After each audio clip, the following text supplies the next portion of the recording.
Hola, ¿cómo están? No he recibido ninguno de sus trabajos de investigación y análisis, es decir, todo el esquema. No me vayan a mandar todos de golpe, ¿m? Porque yo el 15 cierro y me voy, ¿sí? Por lo menos allá al segundo piso de la casa, pero me voy. Bueno, hoy va a ser posiblemente la última plática teórica que vamos a tener, es decir, que va a ser de clase, de enseñanza, de aprender algo, y es la que se llama exposición. De hecho, me la salté en el manual de ustedes. Antes de investigación y análisis viene exposición, pero yo juzgué más oportuno que primero aprendieran a investigar y analizar y luego a exponer. Como ven, saqué aquí unas cuantas objetos de los que tengo en las vitrinas porque voy a hacer una exposición sobre la porcelana.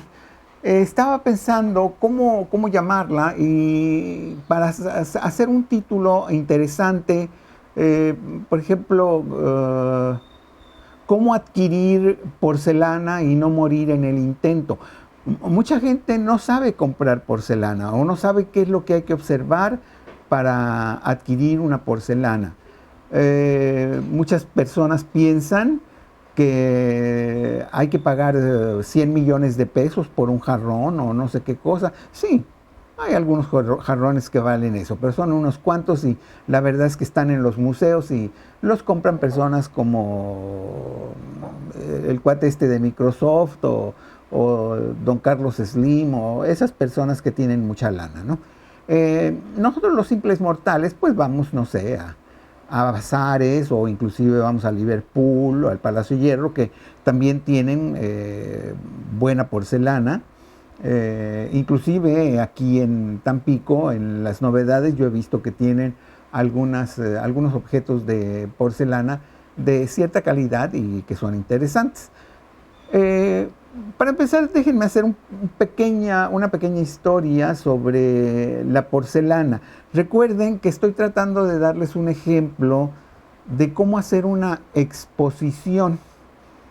Es obvio que para hacer esta exposición yo me preparé, ¿sí? No puedo mentir, no puedo decir, pues no, a ver qué se me ocurre y ahorita les voy a platicar. No, no es cierto.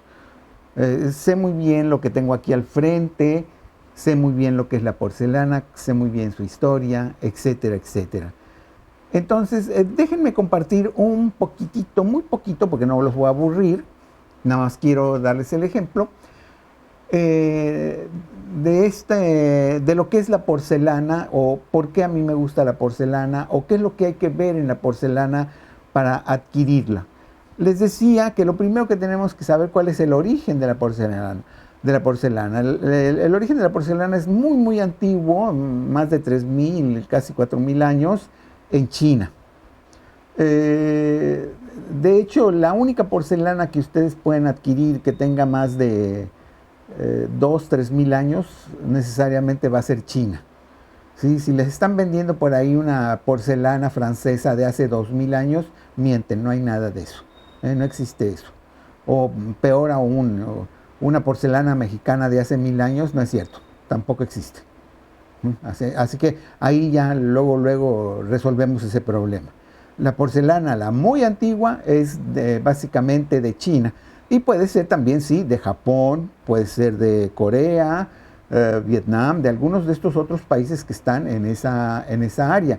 ¿Por qué? Porque ahí en esa zona es donde encontraron el polvo, que es el kaolín, que era precisamente de una ciudad que se llamaba Cao, con K, Lin, separado, kaolín, que hoy en día lo hemos castellanizado y se llama kaolín, que es un polvo muy blanco, que es con el que se hace básicamente la porcelana. Cuando ya se hornea a temperaturas muy altas, se vuelve algo muy resistente y de una presencia muy bonita, muy atractiva.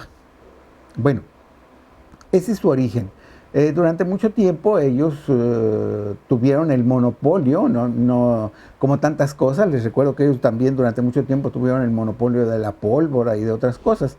Desde luego, poquito a poco se fue conociendo el uso de la porcelana o del kaolín, y llegó a donde hubo una gran explosión de figuras, de vajillas, de floreros, de jarrones, etc. El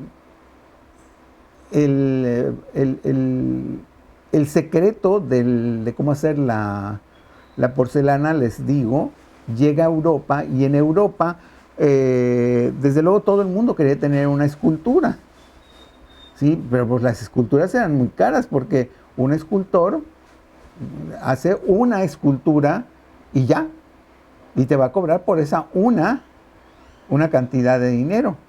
En cambio, una pieza de porcelana normalmente se hace de moldes y luego se pinta. Y cuando se pinta, pues ya hay ciertas diferencias que puede uno ver que las hacen más interesantes.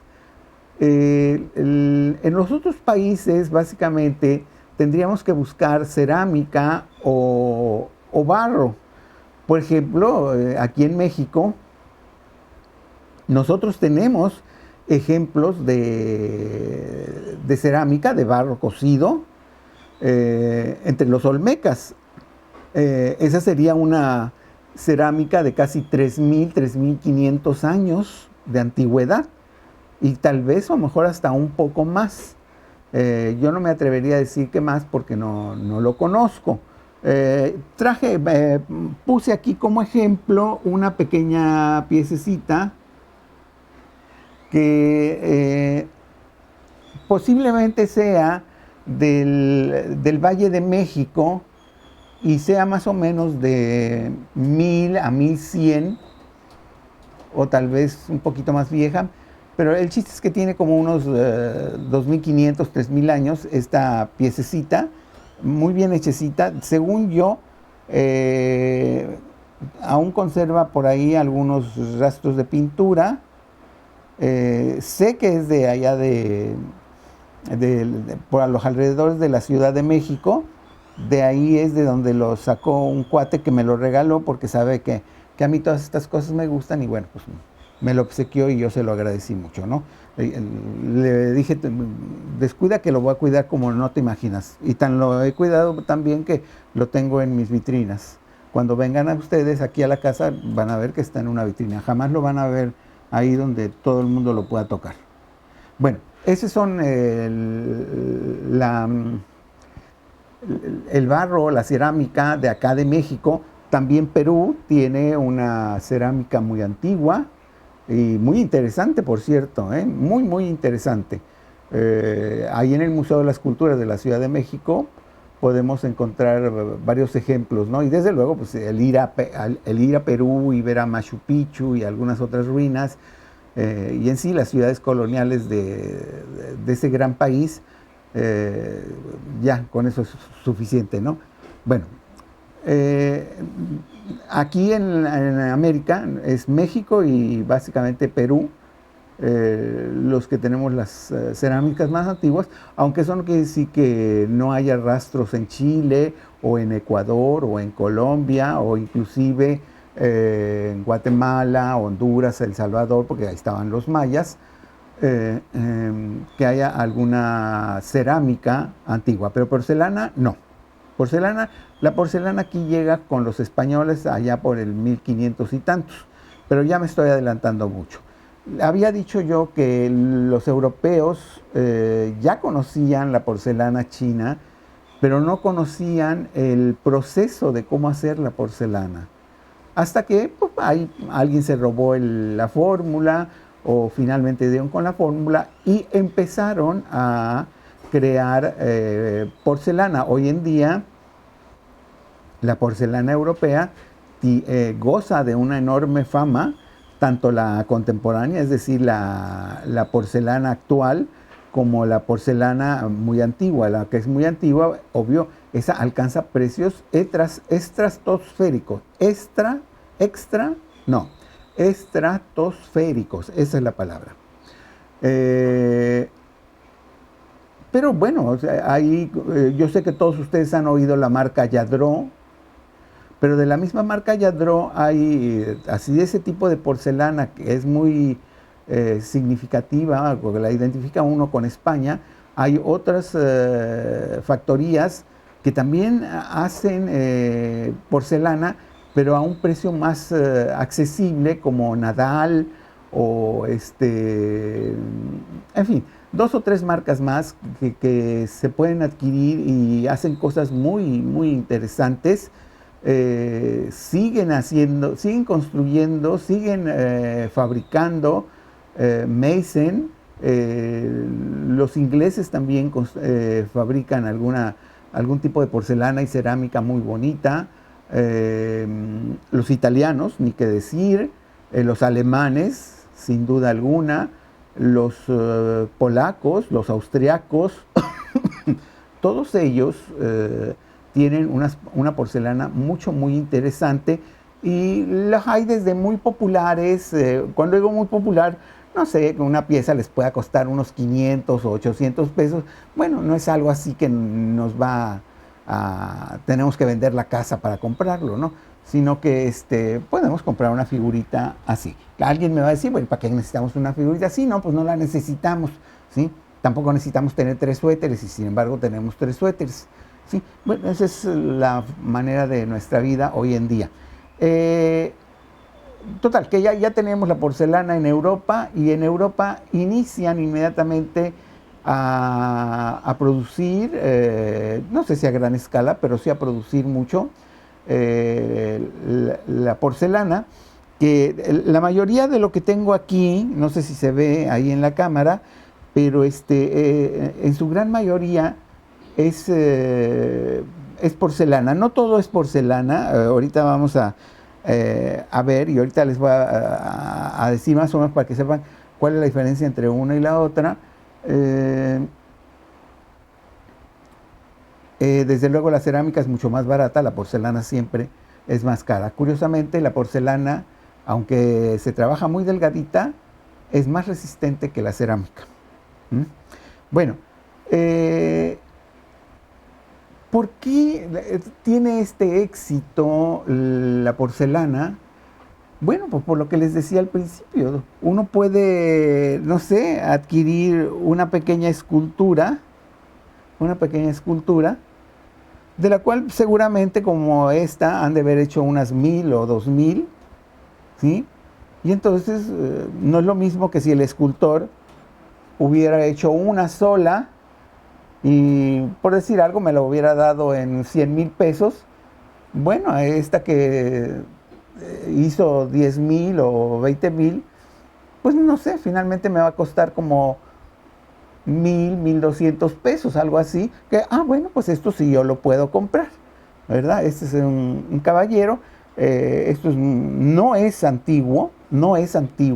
Esta en particular debe tener unos 40, 50 años, tampoco es nuevecita, pero porque el joven que está aquí posando está vestido a la usanza del siglo XVIII, es decir, 1700, 1800, pero esto debió haber sido hecho, les digo, hace unos 40 años, máximo 50, no creo, pero 40 sí, hace unos 40 años, y es una pieza de muy buena calidad.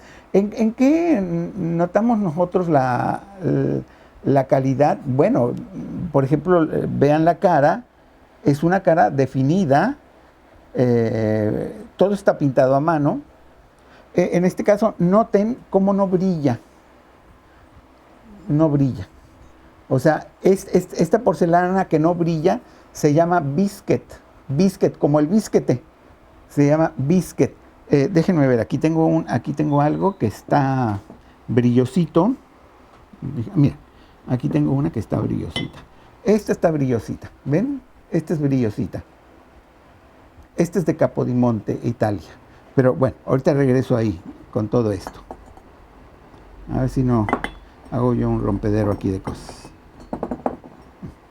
Bueno, estábamos analizando en qué nos tendríamos que fijar en una pieza como esta. Lo primero es lo complicado que pueda estar la pieza. Es decir, no es lo mismo que esté una figura de este joven así nada más parado y, por ejemplo, los brazos pegados, que no esté exento. ¿Qué se llama exento? Vean cómo aquí el brazo se separa del cuerpo. Vean cómo acá las piernas hay un espacio, es decir, no está pegado todo. El perro está por un lado, sin estar necesariamente pegado al otro. Es decir, cada uno es independiente. Eso es algo que hay que ver en una porcelana. No sé, creo que no saqué nada de porcelana, porque ahorita también voy a explicar algo sobre eso. Noten, una de las maneras más rápidas para saber qué es lo que va a comprar uno de porcelana es las manos. Noten la finura de los dedos. Normalmente la porcelana que es medio chafa, la mano, hagan cuenta que está así, como si fuera un guante, todo pegado, todos los dedos pegados. Noten que aquí no, aquí los dedos están separados, ¿sí? Inclusive están articulados, ¿sí? Acá sí está cerrado porque aquí está sosteniendo un pañuelo, pero aquí va a acariciar al perro, al animal, es decir, hay una anécdota, hay una narrativa, está contando algo. Noten cómo está pintado, seguramente está pintado a mano. Normalmente la gran mayoría de la porcelana en la parte de abajo tiene un poco de césped y unas cuantas florecitas. Ojo con esas florecitas, hay que ver qué tan finitas están y que no estén rotas, ¿sí? En este caso, eso es lo que hace interesante a esta pieza. Esta es una pieza, hay que ver siempre, la gran mayoría de ellos tienen su marca en la parte de aquí abajo. Este se llama Classic Gallery Collections y trae un número. Si mal yo no recuerdo, este tipo de porcelana la hacen en Japón. Japón ha tenido muy mala fama siempre, al menos en este tipo de cosas, de porcelana, como que son chafas. Bueno, ya estamos viendo que no lo son. Son finos. Como que acá sea, les digo, esta es una pieza que no cuesta menos de 1,000, 1,500, 2,000 pesos. Si tienen el par, porque es el par, yo tengo por ahí el par, es el muchacho y la muchacha, entonces la parejita ya puede costar hasta 4,000 pesos. Normalmente, por supuesto, son del mismo tamaño, y si este está así, la otra está así, ¿verdad? Así, para que hagan el par. Bueno, eso es algo que hay que ver en la porcelana. Normalmente, si vienen de par en par, les van a vender el par. Yo los compré por separado porque seguramente se les rompió el par de uno de esos. Y luego ya como a los 3, 4 años, tuve la suerte de poder comprar la otra contraparte. Bueno, este es...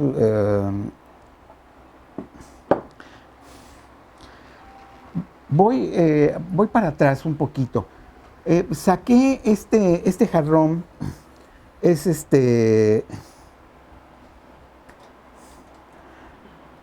casi estoy seguro que es de origen chino. Trae una escena de guerreros aquí. No creo que se pueda ver con claridad, pero... está craquelado, pero está craquelado adrede, no es que se les echó a perder y pum, se craqueló, no, así se llama craquelado. Y en este caso no creo que sea porcelana, seguramente es cerámica porque está muy gruesa. Ni siquiera hay que tocarlo de aquí, con tocarlo acá se siente que es demasiado pesado, Y como en todo lo que hay que comprar, pues hay que buscar luego en la parte de abajo el sello. Aquí está muy interesante porque este es un sello que no está dibujado, sino que está puesto como impreso, lo que nos dice que este es un jarrón de cierta antigüedad, tal vez unos 300 o 400 años, en este caso en particular. Normalmente, dicen los que saben de porcelana y de cerámica, no, ahorita voy a explicar otra cosa sobre la cerámica, no traen la firma o no traen el sello, ¿sí? Hoy en día todos traen sello. Toda la porcelana que está saliendo hoy en día y toda la cerámica trae un sello. Les decía de la cerámica, no se vayan con la finta de creer que porque una cosa es cerámica ya no tiene valor. No, nada de eso. Simplemente son distintos materiales y hay que saber apreciarlos. En este caso, yo no me he dado cuenta, pero creo que es también son aquí normalmente son o dragones o salamandras o víboras o ratas o dragones, inclusive he visto en donde se supone que son las agarraderas y demás, lo que tiene por un lado. Lo compré aquí en Mercado Libre, que luego salen cosas que de muy buena calidad y a muy buen precio. No me pregunten el precio porque en realidad no recuerdo cuánto pagué por él, ¿sí? Pero desde que lo vi me gustó que tenía un paisaje, las montañas así muy esquemáticas, y luego acá vienen los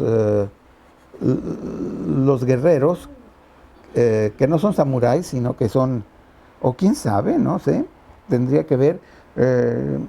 No tiene, en este caso no tiene letras, pero acá abajo sí tiene el sello. Les digo, pues eso se requeriría ya más de ciertas personas muy expertas en el área, que yo no lo soy. Estoy tratando nada más darles una pequeña exposición de cómo ir a comprar una porcelana, un regalo de porcelana para el maestro de literatura.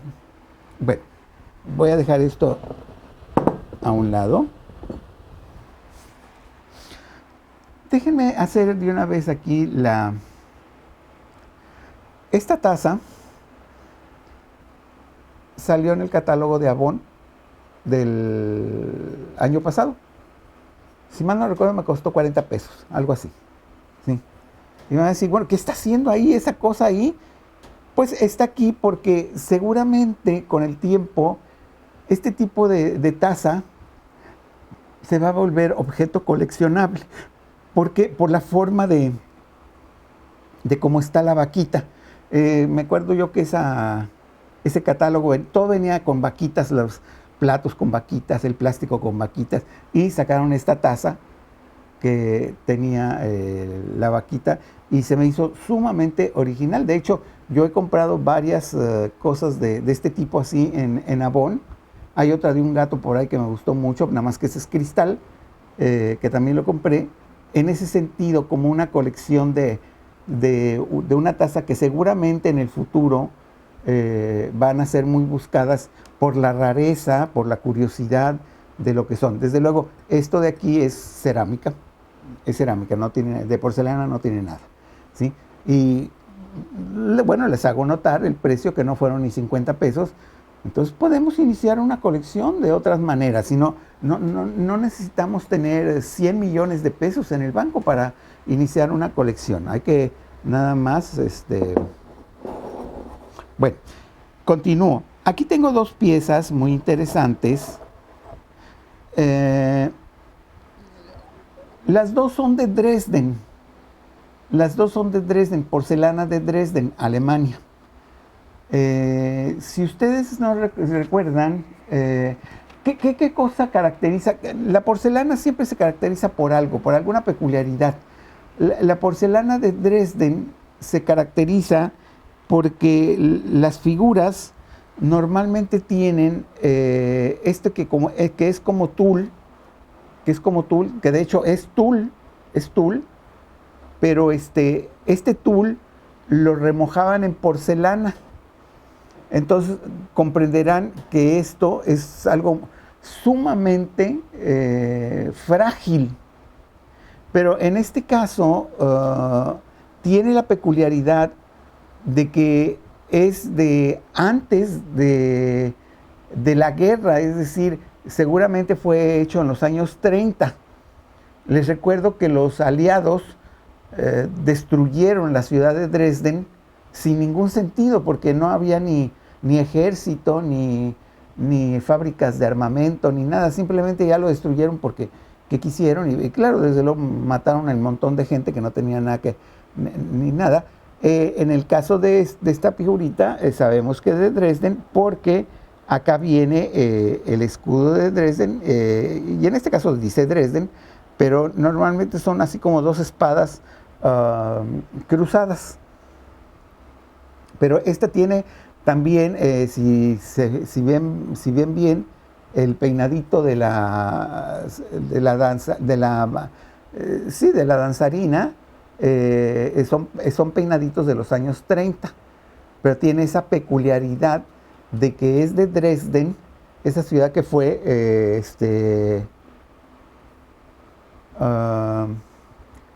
pues prácticamente destruida, ¿no? Hoy en día los alemanes han hecho una gran labor de restauración y la ciudad está otra vez en pie, ¿no?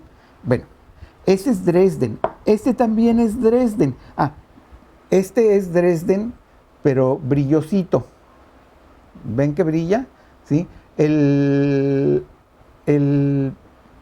tul porcelanizado, que es una de las características de la porcelana de Dresden, ese no brilla, ¿sí? Pero es muy delicado y es muy raro encontrar figuras antiguas que estén completas. Muy raro, ¿sí? Porque normalmente la tela se rompe. Este también es de Dresden. Este seguramente fue una porcelana muy popular, es decir, se debió de haber vendido mucho, y también es de ese periodo que les digo, antigua, es decir, unos 40, 50 años, o tal vez más. Esta sí, yo sé que tiene más de 70 años, y es de el gran músico alemán Richard Wagner, o Ricardo Wagner, que seguramente era casi un héroe en aquel entonces. Este tipo de objetos son más económicos, normalmente no son muy caros. En todo caso tiene esa peculiaridad de que es un posiblemente sea un objeto antes de que acabaran con todos los talleres de Dresden. Noten cómo estoy hablando con cierta seguridad, no quiero tampoco presumir de que me la sé de todas. Seguramente si hay por ahí un experto, va a decir quién sabe qué tonterías está diciendo el sonso este. Bueno, esta también ya vimos de qué trató, y ya nos quedan aquí unas cuantas de las que tengo que comentar. Hay una porcelana que es muy famosa, que es la porcelana de Capodimonte. Yo tengo muchas piezas de Capodimonte, no las saqué porque son muy grandes. Esta ni siquiera está firmada como de Capodimonte, pero no tengo ninguna duda de que es de Capodimonte. Sí dice, acá abajo dice Italia. Es una figura de lo que se llama del teatro de antiguo. Seguramente fue hecha también ahí por los años 30, 40. Está barnizada, lo que se llama el barniz, brilla, por eso podemos verlo, y eso normalmente los ponen en ciertas plataformas y se ven muy interesantes. Aquí viene algo de los que yo les había dicho. Noten cómo la mano está pegada al cuerpo, ¿sí? No está articulada. Prácticamente lo único exento es la pierna acá abajo, que ahí más o menos se ve, pero los brazos no, los brazos están pegados al cuerpo, el abrigo también está pegado al cuerpo. Sin embargo, lo que lo hace interesante es que es una figurita representativa del teatro, rara, y además